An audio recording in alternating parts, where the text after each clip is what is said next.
Good morning friends, welcome back to my channel. আশা করি তোমরা সবাই ভালো আছো, আমরাও ভালো আছি। সকালে ব্রেকফাস্ট করে সব কিছু করে চলে এলাম রান্নাঘরে। এগুলো নামিয়েছি কেন বলো তো, তেলের রাখি বলে তেল চিটে হয়ে যায়। দুদিন অন্তর যদি পরিষ্কার না করি আমার এই সমস্ত কৌটোগুলো নিচটাও একদম তেল চিটে হয়ে যায়, একটু নোংরাও পড়ে। ধুলোবালি তো আর বলে কয়ে আসে না, সে যে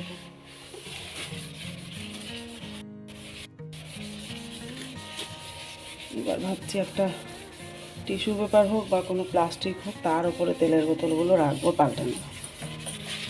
খুব অসুবিধা হয়। আর এই দেখো, এখানে সব নামিয়েছি, রান্না হচ্ছে, তার সাথে এই একই সাথে সব কাজ, রান্না তার সাথে ক্লিন। সেলফটা নোংরা হয়েছিল তেল চিটচিটে। বৃষ্টি আসুক, গরম পড়েছে। বেসিনে যখন এরকম জল জমে যাবে, এরকম বোতল নিশ্চয়ই সবার আছে, এখানে যে মুখটা আছে এখানে নিয়ে গিয়ে পান করবে, দেখবে অটোমেটিক জলটা নেমে যাবে। করতে হবে ধৈর্য ধরে, দেখছো জল কমে যাচ্ছে। এই টিপসটা তোমরা অনেকেই ব্যবহার করতে পারো, কারণ আমাদের অনেকের বাড়িতে কিন্তু এখন বেসিন ছাড়া আমাদের উপায় নেই। হলো, একদম ক্লিয়ার হয়ে চলে গেল।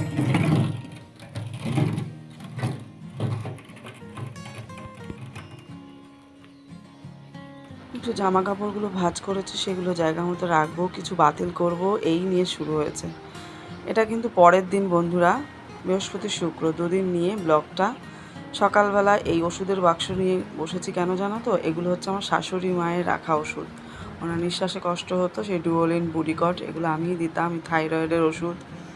তো সেগুলো আজকে ফেলে দেবো, কারণ এই কন্টেনারগুলো আমার কাজে লাগবে। রেখে দিয়ে কী করবো এই ওষুধগুলো, অনেক দিন হয়ে গেল, 2-2.5 বছর এইভাবে পড়ে আছে। ওই জন্য এগুলো আজকে ফেলে দেবো, বের করেছি, কারণ এই কন্টেনারগুলো আমার ভীষণ দরকার এখন, আমি ভেবে দেখলাম। তাই এগুলো এবার ফেলে দেওয়ার পালা। সব এক্সপায়ার না।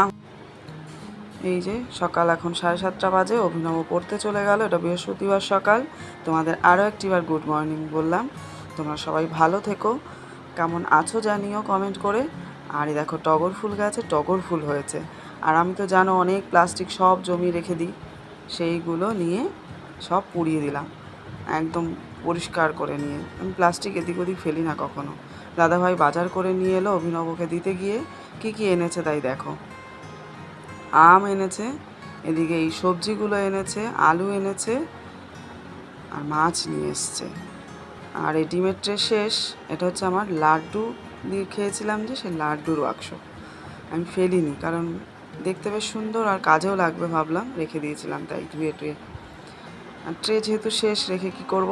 এদিকে রান্না প্রায় শেষ, একটু আম নিয়ে বসলাম। পাকা আম মাখা খেতেও দেখবে বেশ ভালো লাগে। আর এরা দুজন কেউ খায় না, আমি একাই একটু খেয়ে নিই।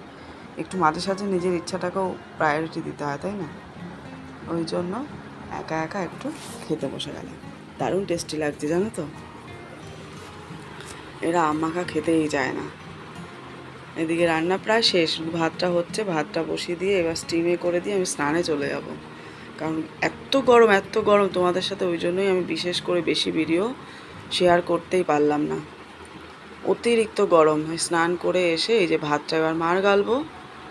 ভাতটা ফুটে গেছিলো, আমি বন্ধ করে দিয়েছিলাম। স্নান করে এসে সিঁদুর টিঁদুর পরে নিয়ে চলে এলাম রান্নাঘরে ভাতের মার গালতে। প্রচণ্ড গরম, দেখো ঘুরে এসে এমনিতেই মুখের এই অবস্থা, আর গরমে যেন আরও নাজেহাল অবস্থা। এই গরমে তোমাদের কি অবস্থা, তোমরা কেমন আছো অবশ্যই কমেন্ট করে জানিও। আর সাবধানে থেকো সবাই। এই রান্নাগুলো হয়ে গেছে আমার, এবার আমরা লাঞ্চ করতে বসবো। চলো, এখন হচ্ছে বিকেলবেলা, অনেক টাইম পর তোমাদের সামনাসামনি আবার এলাম। দুপুরে খেয়ে দিয়ে একটু শুয়েছিলাম, আর এখন হলো বিকেলবেলা। চা বসিয়েছি এদিকে, আর ওদিকে অভিনবর ম্যাগি, আর আমি তরকারিগুলো গরম করে নিচ্ছি। কেন জানো, তোমার ফ্রিজে একটু ডিস্টার্ব হয়ে গেছে, ডোরে কিছুতেই বন্ধ হচ্ছে না। এবার কালকে রাতে দাদাভাই একটা ব্যবস্থা করেছে, দেখা যাক কি হয়।